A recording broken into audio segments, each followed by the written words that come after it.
Non-Techies podcast.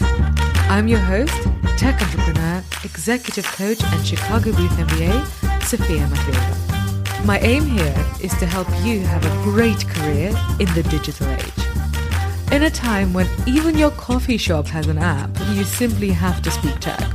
On this podcast, I share core technology concepts, help you relate them to business outcomes, and most importantly, share practical advice on what you can do to become a digital leader today. If you want to have a great career in the digital age, this podcast is for you.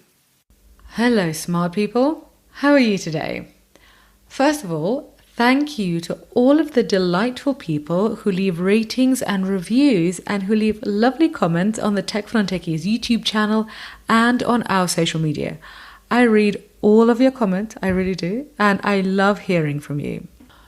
Honestly, you make my heart sing when you leave a comment or a rating or a review, because I get to see that I'm making a difference in your life and that we're connecting.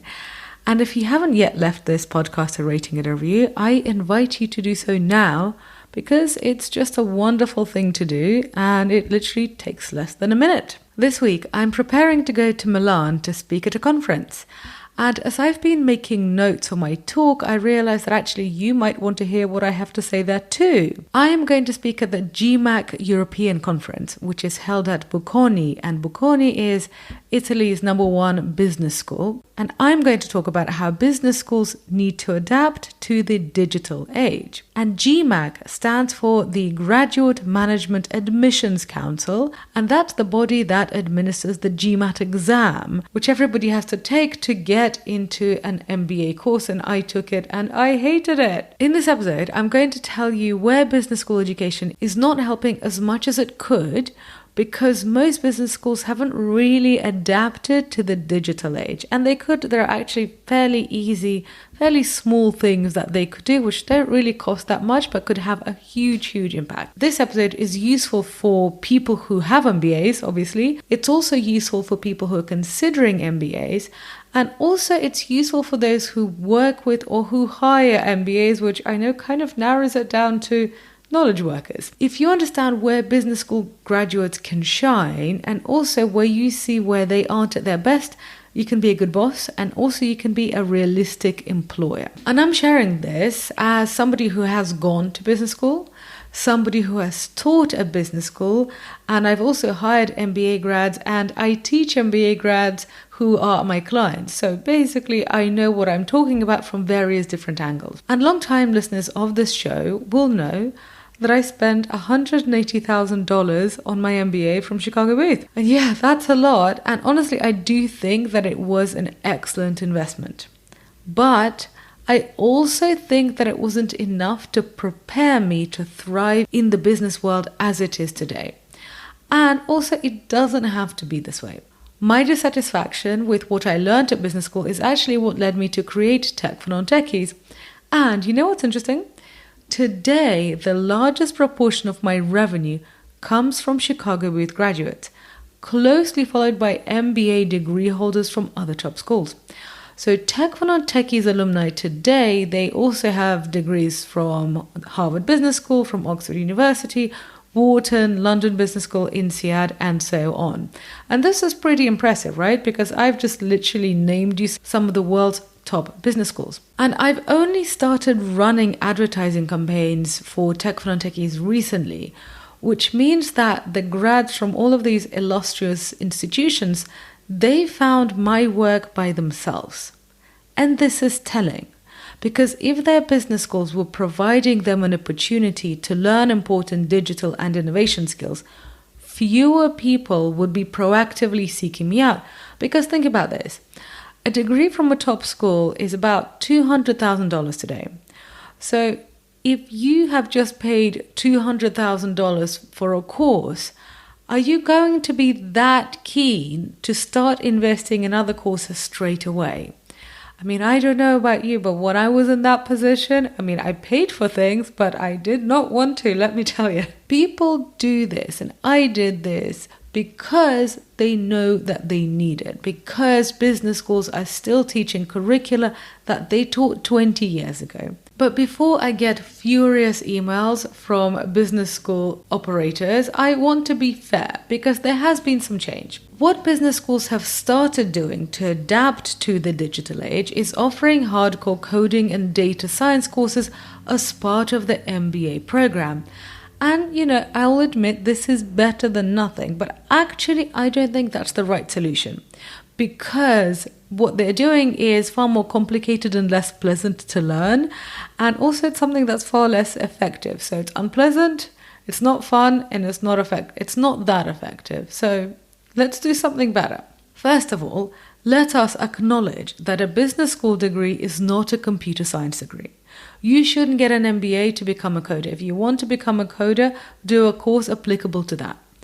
A business school degree is supposed to help you to become a leader. Basically, it's supposed to help you become some sort of important boss. This is most likely to be a corporate leader or a political leader or a founder or an investor. So that's number one. A business school degree is there to help you to become a leader, not a coder. Secondly, let's remember a key leadership truth. To be a successful leader in any capacity, you do not have to do all of the jobs yourself. Look at Gordon Ramsay in his kitchen, right? He's surrounded by sous chefs and all sorts of different people because he is the leader in the kitchen. So doing all of the jobs yourself, if you want to be at a really high level, is impossible. You have to know how to interact with your colleagues from different fields. Okay, so Gordon Ramsay is probably not the best example of positive interaction with your colleagues, but you know what I mean. As a good leader, you also need to set the right goals and you need to hire the right people. And this is what business school teaches graduates to do in all sorts of areas of business, but just not in tech innovation, not in digital transformation for some reason. And let me give you an example from the world of accounting.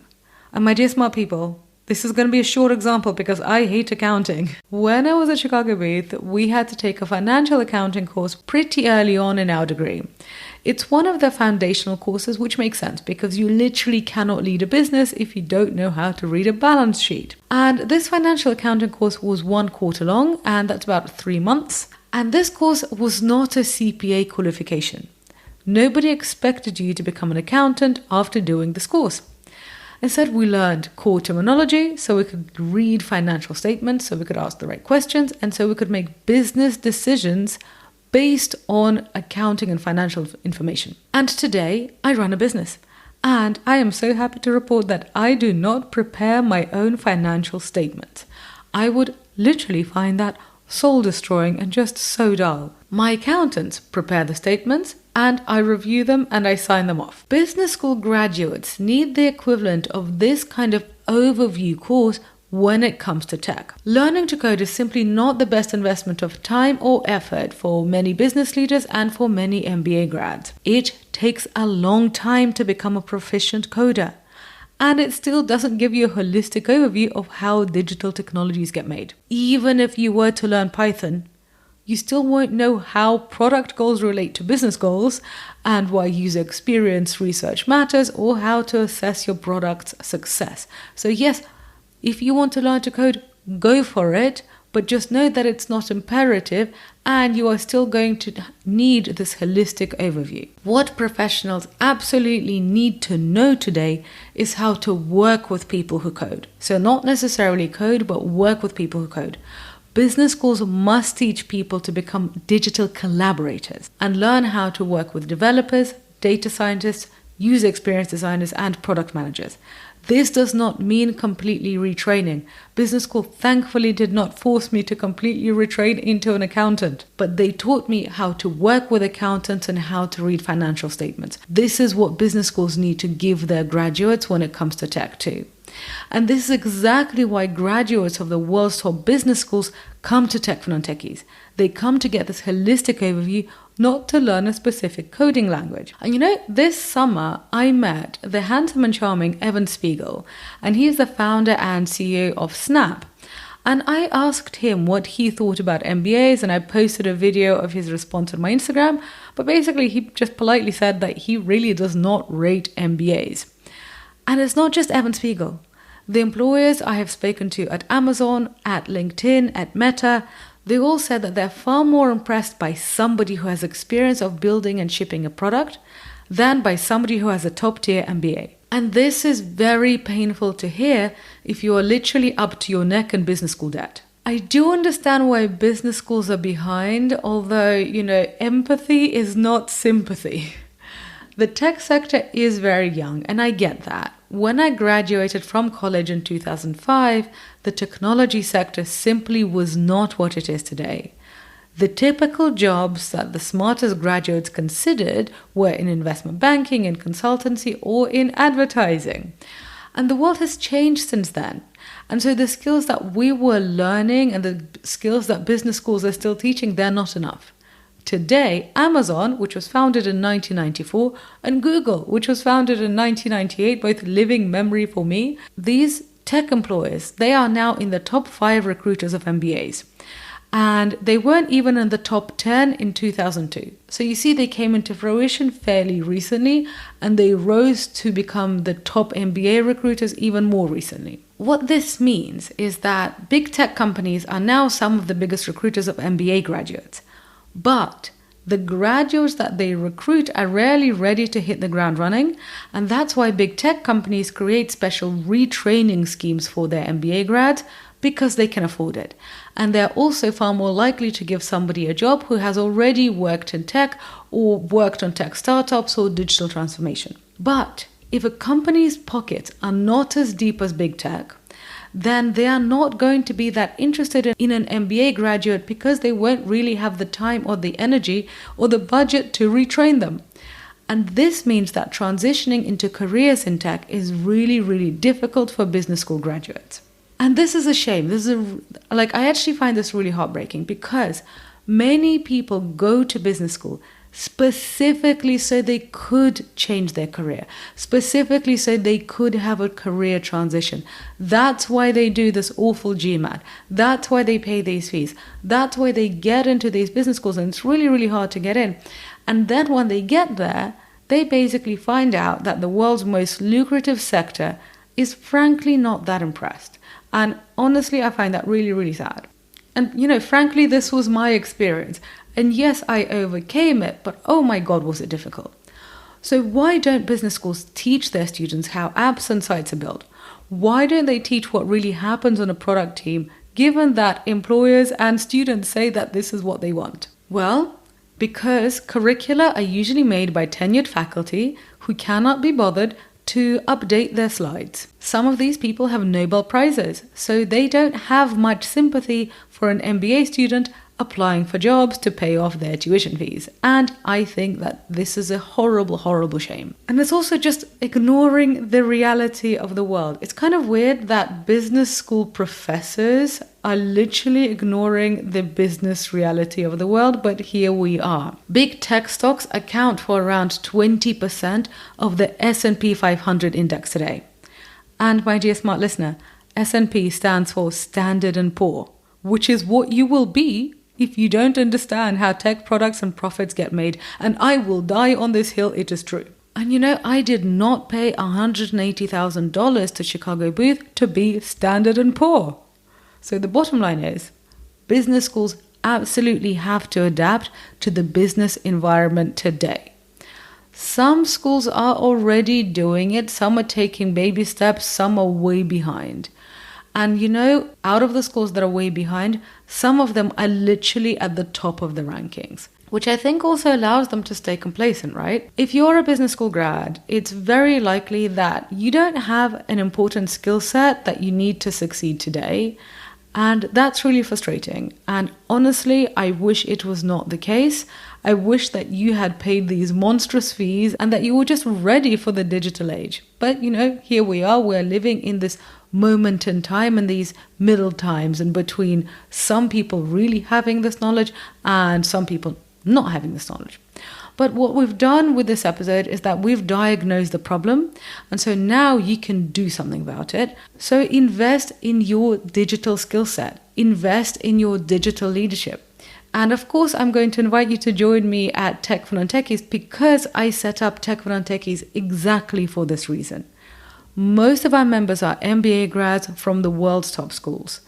These are smart people who want to thrive in the digital age, and they know that in order to do that, they need to add another skill set and develop their network of their fellow digital leaders. And I'd love you to join us. I'd love you to meet the interesting people within our community and learn new skills to be truly successful in the world today. Our members lead digital transformation, they create businesses as non-technical founders, and they become smart money investors. If you want that too, then go to techfornontechies.co/membership or check out the link in the show notes. Thank you for listening to my sermon today.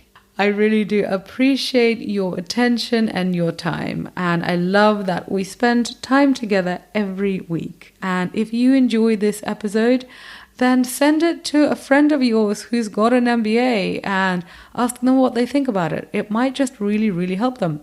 And finally, have a wonderful day, and I'll be back in your delightful smart ears next week. Ciao!